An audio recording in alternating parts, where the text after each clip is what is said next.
Hello, how are we doing today? Or this morning, or this evening, or this afternoon, depending on when you're watching this. I'm JoeG. Most people call me JoeG. We're here today, hopefully with a new attempt to build a React Native client. First time I built it was pretty unsuccessful, and that was on my part because I couldn't get the authentication working.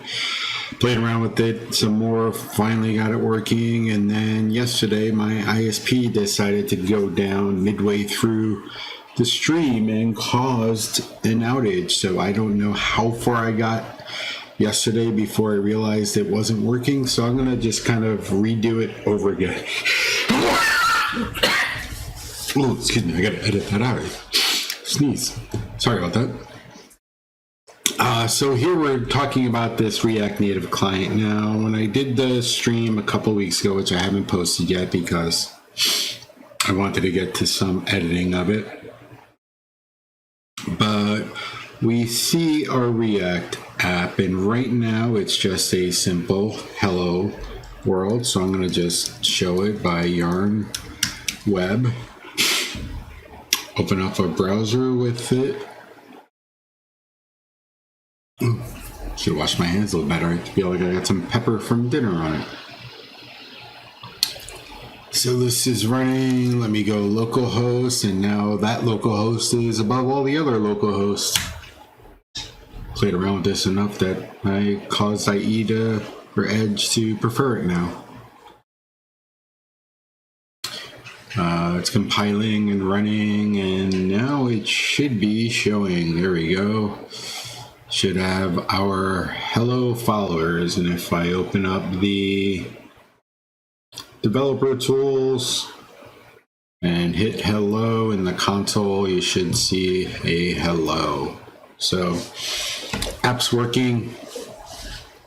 Now let's go and take a look at how we kind of add our API. So today we're going to focus on getting the API connected to our application and getting the security working with it. And by security, we're going to use the single sign-on that we built for the API, and we're going to do the same thing for this. Luckily, Microsoft has a package called MSAL or MSAL.js, which is Microsoft Authentication Library for JavaScript, that we can quote-unquote plug in. It's as easy as plugging it in once you understand it, so that's kind of why we're explaining it. And I plan to have a blog post about it in the next couple of days. So I'm looking over my other screen because I have some of the commands already scripted, so I don't forget what to type. So the first thing we're going to want to do is get the environment ready, and the actual commands are in here too. So we can look. This is the blog post I started writing / the README file on this repo. So we're going to do a couple of commands to get started. So right now we're already here at line 53 into our new application. So I'm going to stop this. So let's do Control C. We're already in there. So the first thing we want to do is add in a couple of dependencies. Now while these are adding, hopefully they'll be relatively quick. While these are adding, I'll explain them. There are 4 packages here. Axios, which is our HTTP client. This essentially allows the back and forth. Now natively, React Native supports fetch. This Axios is, I think, a more preferred way of doing it by the community, and it's an open source project that allows for that. URL is a supporting package for it that just helps with some of the URL manipulation that it does throughout. And then the other 2 are React Navigation, which is open source project to do navigation within React, which the name says, but essentially allows you to jump from screen to screen to screen, which we're going to do a lot. Next one is this yarn command, which is going to add, and the -d is a developer dependency to OpenAPI Generator CLI. So while that runs, I'm going to kind of show what that does. So we are building our API client based on this OpenAPITools OpenAPIGenerator. This generator is an open source toolkit that uses Mustache to generate whatever you want based off OpenID spec, either version 2 or 3. And if you've tuned in past or watched any previous videos, you notice that, or you know that we added we added a Swagger document to describe our APIs, which allows us to let others know what we're doing. So this tool can use that and generate a series of clients as well as servers. So you can go to OpenAPIGenerator.tech, which I already have open, and click on the generator list, and you can see it can generate a client for C, C#, .NET 2, .NET Core, Elm, Go, JavaScript, Kotlin, PowerShell, and then a bunch of different TypeScripts. You can use TypeScript fetch if you want to use React natively, or React native implementation, which is fetch. We're going to use Axios because it has a couple of additional options and allows us for a lot to hook into the request a lot easier. But as a side thing, you can also generate. So if you created your OpenAPI document or Swagger document, you can create lots of different shells for it. So here there is one on .NET Core somewhere here, where I thought I saw one. Oh, there it is, ASP.NET Core. It'll create a web API project for you that implements everything. You still have to do all the plumbing, but at least we'll create all the methods, controllers, and stuff. You can also do it in Java, as well as Kotlin and other servers. So it's actually pretty neat. One of the reasons why we had us do that way back in the day. So I think it should be done installing by now. So let's go take a look at you. And it's done installing. So what that -d did was add that tool as a developer dependencies, which means it's not part of our main project, but it's something that we have access to. So if we look here, we should see that we have the OpenAPI somewhere in this collection of massive folders, and it's not in this node. And if we look at the package JSON, we'll see we have that dependency. Oh, it's in this folder. Sorry, it's in this package dependency. So you see we have a new dev dependency for that CLI. Now we're going to add a command here that allows us to just kind of execute that on the fly. But before we do that, let's go and create a folder for it. So normally you would see me doing things per uppercase, like contacts in the upper left-hand corner or right-hand corner. But in order to avoid some TypeScript warnings, because the word API is used a couple of times, I'm making it all lowercase so that we don't have all uppercase, all lowercase, or mixed cases. So I'm just going to go with the lowercase API.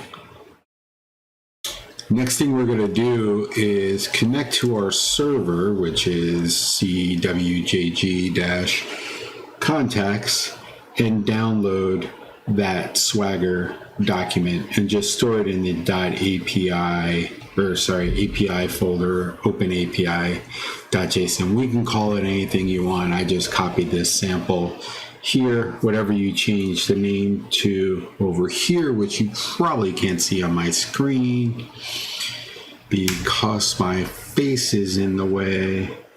I should probably just open this in a terminal.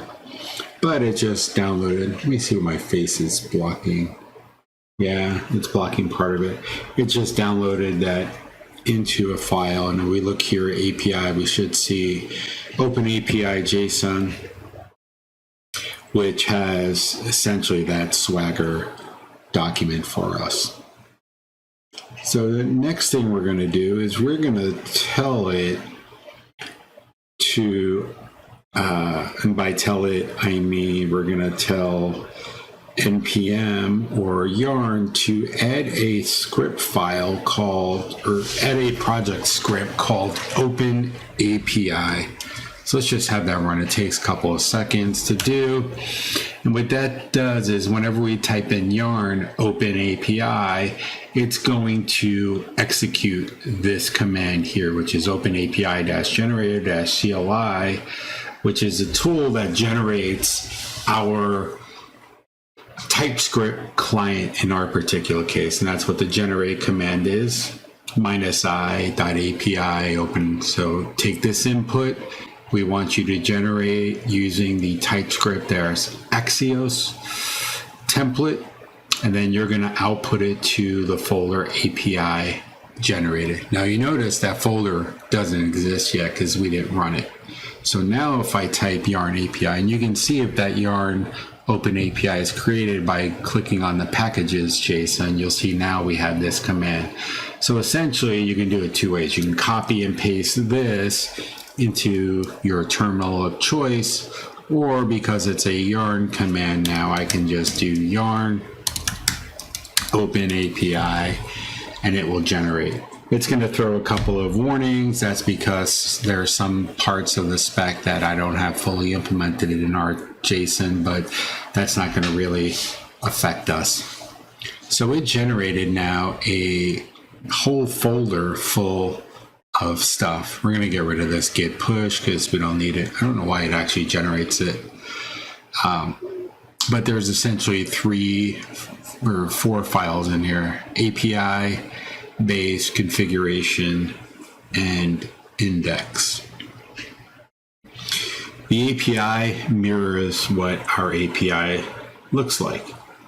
So this took the Swagger doc and created interfaces for all of our classes. So we have an address class, if you remember, an address type, a contact, and this allows us to get strongly typed classes or strongly typed responses coming back, or when we're sending things. And then we have 3 different variations of the API, and that's just what this generator supports. So there is one that uses the parameter creator, so you can just pass it in parameters, and there's a whole bunch of methods around that.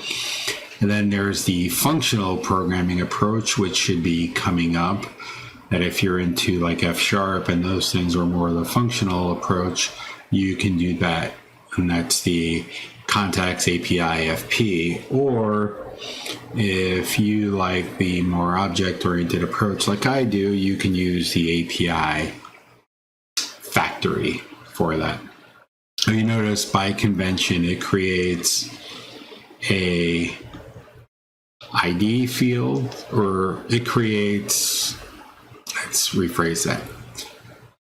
It does any parameters first, then the object, and then the HTTP response. So this is essentially calling the contacts get, and it's going to get you a list of all the contacts. This says I'm going to call contacts with an API, and I'm going to get all the addresses based on the address ID. And you can see that if you hover over it, it wants an ID for the contact and the address ID, and so on.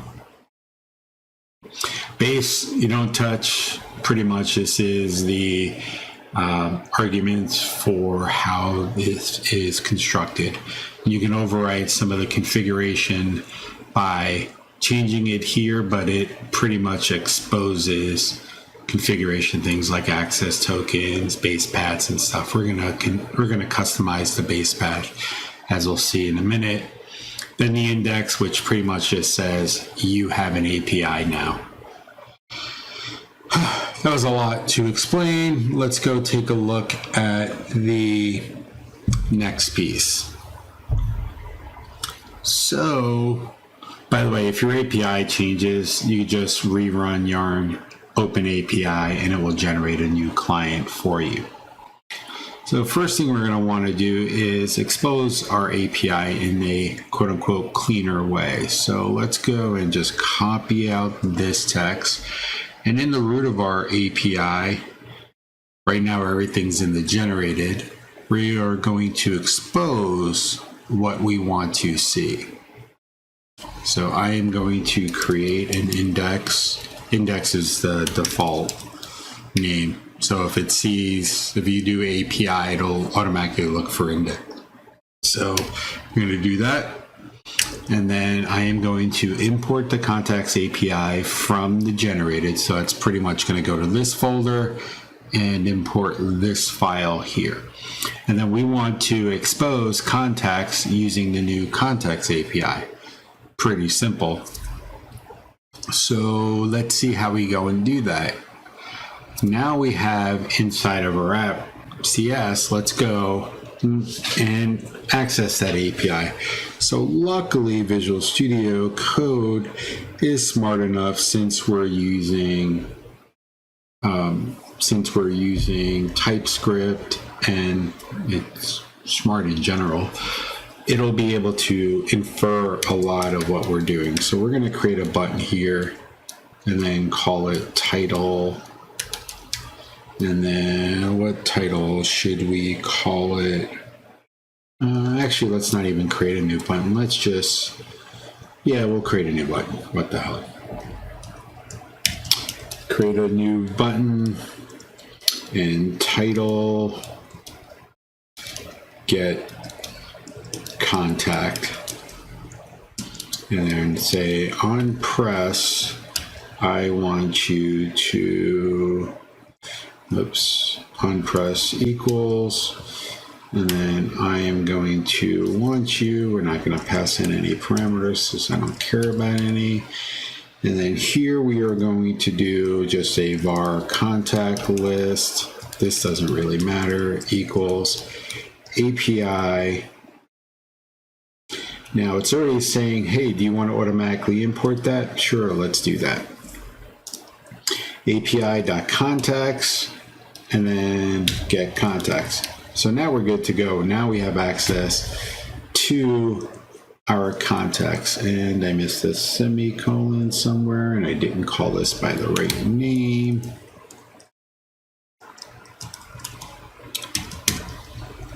Now, if I run this, we should be able to see that, but I know it's going to break because we don't have the authentication and everything set up. So let's go and get that. But at least now we have access to our API. So next step up is for us to add in the library. So we're going to do yarn add MSAL, which is the Microsoft Authentication library. Hit enter. Hopefully the internet's behaving today. Downloaded it. Now it's going to download all the subsequent packages that it needs, link the dependencies, which takes the longest for some reason. Once it's done linking them, we are going to need to copy over some files. And we only need to copy over these files because I don't want to type them in front of you because they're quite lengthy. So I am going to disappear to my other screen for a second and copy out two folders that I'm going to add here, and then I'll explain what these files are. So there's this components folder that I copied and this MSAL. Let's talk about the MSAL first.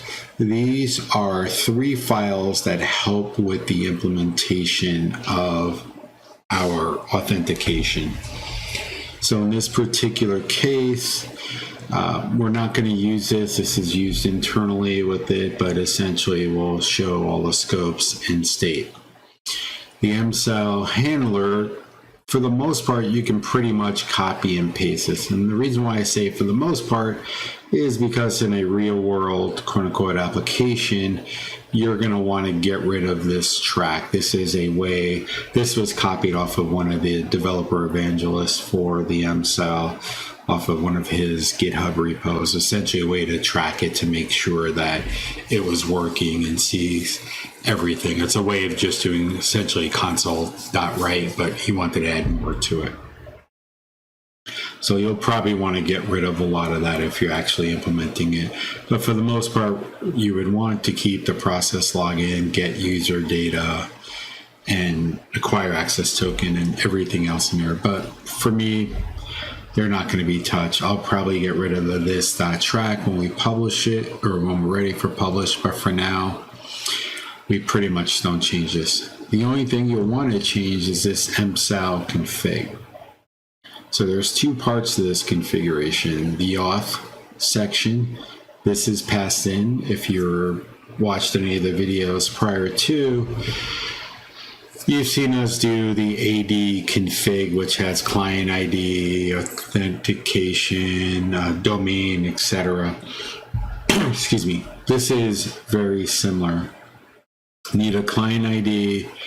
Everything else will pretty much stay the same. If you're building a React Native app, this will be the URL. Once this gets published live, you'll want a real URL to here and probably a different client ID. I'm not going to walk through the process of creating the Azure client ID because we've already done it, but just so you can see that we have one, I will open up one in the portal and kind of show you the basics of it. And when I blog about this, I might just recreate it all over again. But once I go to app registrations for this, you'll see that in addition to the MVC, we created a Postman client, we created an MVC local, which is for local development, we created the MVC for prod, and now we created a React Native local, which is the CED 917, which that number should be in here, CED 917. Kids, you'll obviously want to try this your own and change your own client ID, and this won't be checked into Git, or at least with this link. Now the components, there are two components. The headers is optional. This was more for debugging, and in all honesty, I'm probably going to delete it because I couldn't get it to work. And I think that has to do something with my course configuration, but it's not important for this. It was in this sample to kind of help show the stuff that's there. So it'll probably won't be in the real sample. The auth one, however, is, and the auth one kind of does the authentication that goes back and forth. It checks to see if you're currently logged in, there's a valid token. If not, it goes out and gets one. If it already has one, it kind of decodes the token to show you that everything that's in there. Again, this is for debugging. We will probably just get rid of this section here. This is here now for us just to see. So now that we have that in there, how do we wire it up or see it in our code? So let me go back and copy and paste. Again, this is a kind of lengthy one for the most part, so I am just going to copy, paste it, and talk about what we changed. And copy. So Control A, Control V, and now we're at 46 lines. So let's explain that a little bit. Let's change this. I think I used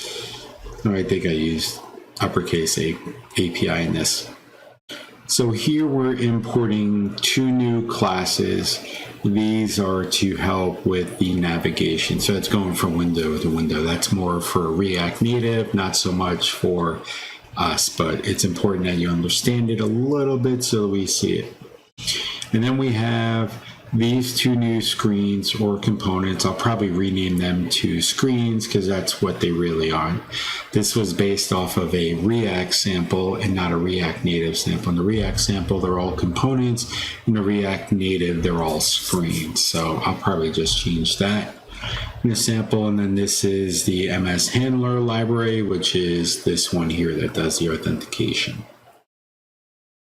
So the first thing we do when this component loads, we create a instance of the library, the Microsoft Authentication library handler, and then we say, get me the user data. So this will see if there's a component, if there's a token out there for the user. If it does, reads it about it. If not, we'll handle the authentication. Now we have this function home screen, which looks slightly different than the previous app.tsx. And that's because we're using it as a function now and just not a generic app return. You'll see these couple of different things. We'll get those to work in a minute. Then we create a stack navigator that says, okay, this is the call stack I want you to build up, or essentially the screen stack. And we have three windows as part of our stack. We have the home screen, the authentication screen, and the header screen. And then the rest we saw in our previous demo. This just describes it. So now if I run this, I should see this screen with 3 buttons on it. Or at least I think 3 buttons. Might have been 4 buttons. I don't remember. I think it's 4.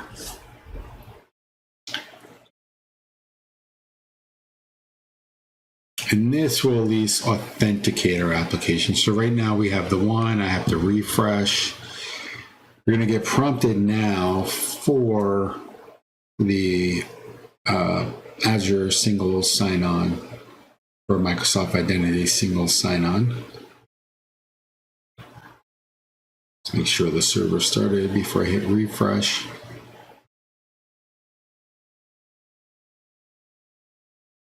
There it goes. Server wasn't totally ready yet. So you'll notice a couple of flip screens.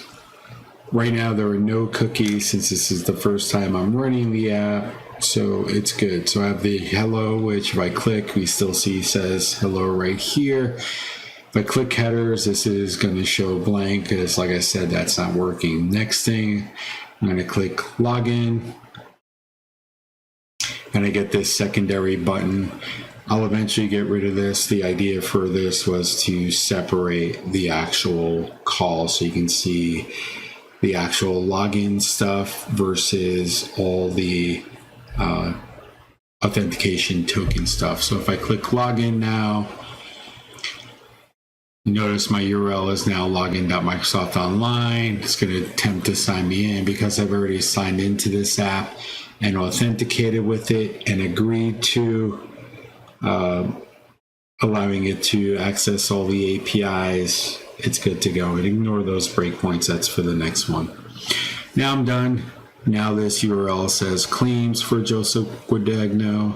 If I click on that, I can see everything that was returned back. It's version 2 of the OAuth spec. This is the issuer of it. The subscriber is this long name, and so on, as well as my name, preferred name, etc. You don't need to see that. This is just to show it works, and in our real app, we're gonna probably take that out. So now we're good. Now we need to kind of take this and send it off to our API. If I were to go and click on hello and actually call our API, which we're no longer doing because I overwrote that, it would break. So now we need to do a couple of steps to get us there. So I'm going to go back and stop the expo because we're going to change a couple of files and I don't want it to constantly rebuild.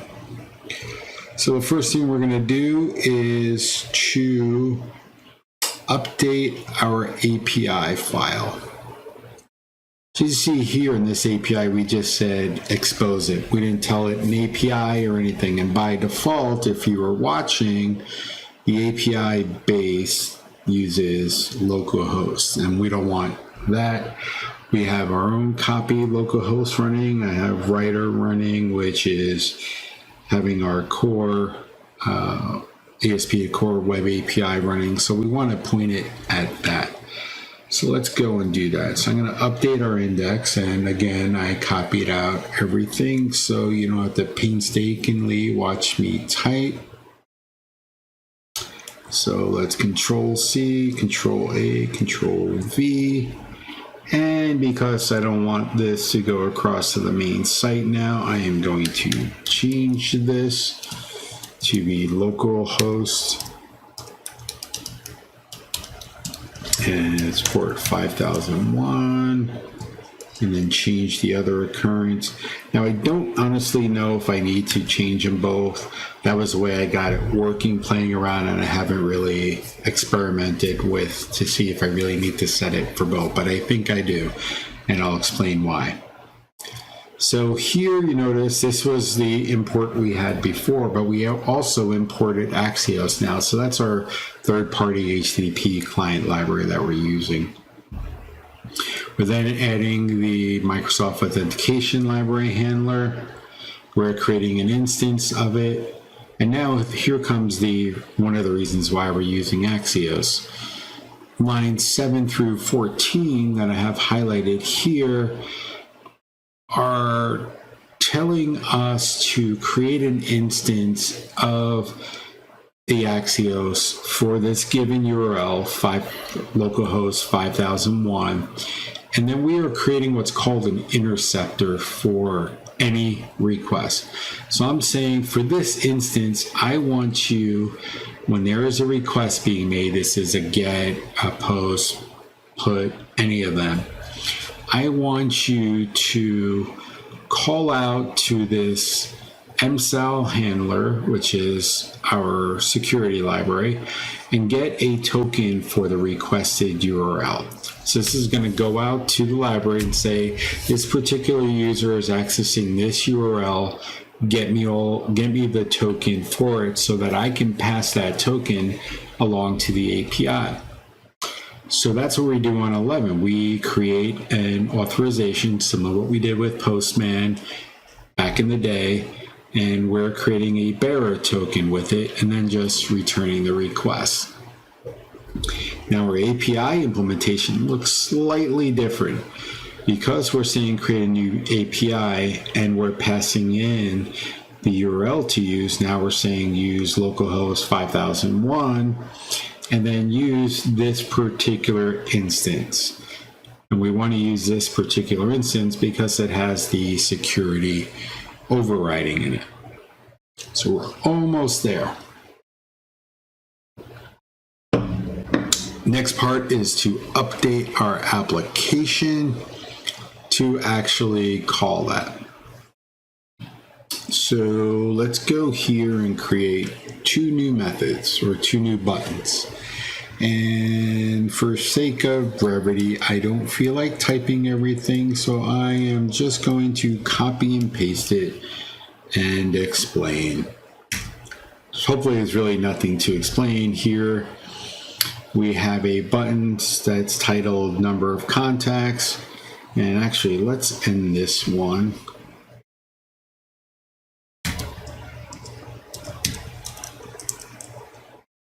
And let's go and create a second one just so we can separate them. I mean, this is not really needed, but get first contact. So here we're going to create an instance of the contact list. We're going to get all the contacts. So this should return a array. And as we see here, we got contact list, which is just that variable that we created. And our Axios creates 5 different properties. So if I come back here and just dot this, You'll see I have a config, which allows me access to the configuration. The data is anything that's returned, plus you can also set it. Headers, all the headers that come back, the requests in general, which we'll probably never use, and then any status message that came back. Right now, we're not doing any error checking or anything. We just want to make sure it works. And since the get method returns an array, we have all the array methods on here, so it's a length. And the way you can tell is by hovering over it and see that this is going to return a promise of an Axios response, which is why we have the await on line 22 with a contact array, or an array of contacts. Similarly, here for this one, the contacts ID, if we look at this one, expects a parameter called ID, which wants a number. In this case, we're going to pass it in number 1 because we want the first contact. If I do a dot, you'll see I have all of the properties that are available on a contact. So this one, I just want first name, but actually let's pull out the full name. Now, if I save this and do yarn web, hopefully my internet's working, because this was the time, last time it stopped working, and I was talking to myself for 10 minutes while I was trying to figure out what was wrong. So that's running. Let's make sure it's started. Once it's started, I'll hit refresh.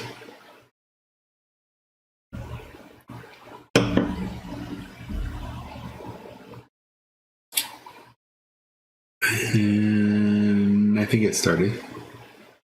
I can never tell because it doesn't say started. So if I hit refresh, it's reloading, and now we see the number of contacts. So if I got everything wired, fingers up, crossed, this console should display a couple of things plus the number of contacts is 5. So fingers crossed, let's run it. You see behind the scenes, it got an access token,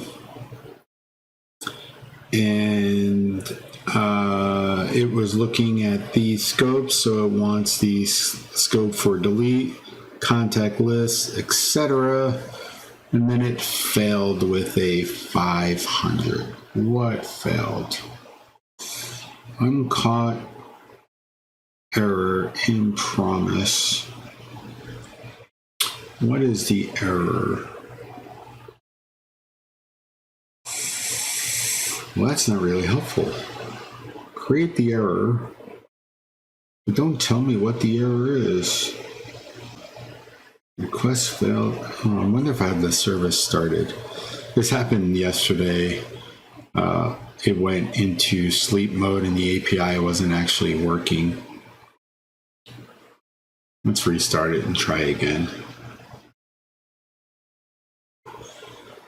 This disappears. I got the URI, HTTP, localhost, contacts 1. Alt tab over, alt tab, tab here, I think. Yep. Hit refresh. It's all cleared. Let's make sure this is working. Yep. Hello. Number of contacts. So it's going to get the token. Here it goes. Number of contacts 5. So that went out to our API, got the token, got a list of all the contacts and generated. So let's see if our get first contact works. This should return back Joseph Guadagno if that's working. And it does. First name, Joseph James Guadagno. I think we have a couple others. So let's go take a look at what it is. Where are you? Sources. Let's go for static.js and navigate to the hard drive where everything is. Context client, context source. And then app.txt, now we're here. If I breakpoint here and here and run the app, we're going to take a look at all the contacts. So now I break our contact list, as we see, has 5 in it. If I open up the data, I have contact 1, Joseph Guadagno, contact 21, which is the one we normally modify. So I can do that for the next call. So I'm going to hit play, but I can also just do await contacts get in the console. I think that will work. And then I should get back in a list. So what do I call it? Number 21, I think, is the number. API is not defined because I'm not in here, but I can breakpoint there in our source and change that to 21 if I want. But at least we see now the API works. We're able to access it. If I want to be devious, I can go and show you that the API is actually called. I could do a breakpoint in here. Actually, why don't I do that now just to show where it's not all smoke and mirrors.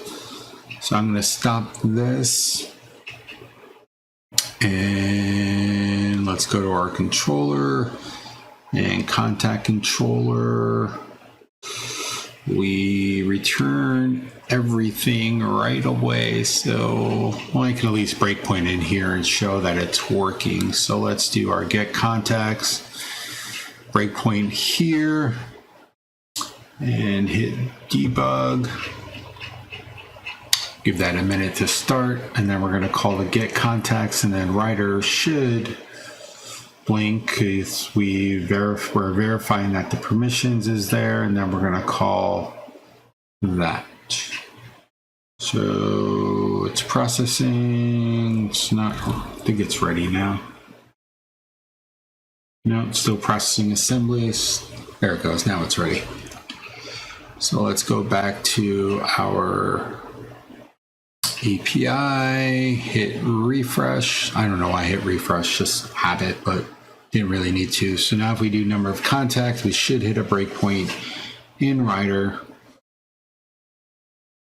And there it goes. Writer's flashing. We hit the breakpoint and we can see nothing's passed. I'm just going to hit run on this. I'll remove that breakpoint so it doesn't bother us later on. And hit run, and we are good. So this sample will be posted probably later on tomorrow. I will write a blog post about it to kind of help people through it, because it did honestly take me about a week to get it to work. That's really all I had. If you want more or try to follow along, you can follow along on the GitHub repo for Contacts React Native, which goes along with our parent application of Contacts.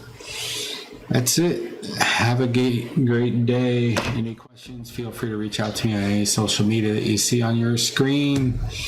JoeGudagno@hotmail.com, JoeGudagno on Twitter, or leave a comment on YouTube if you're watching this.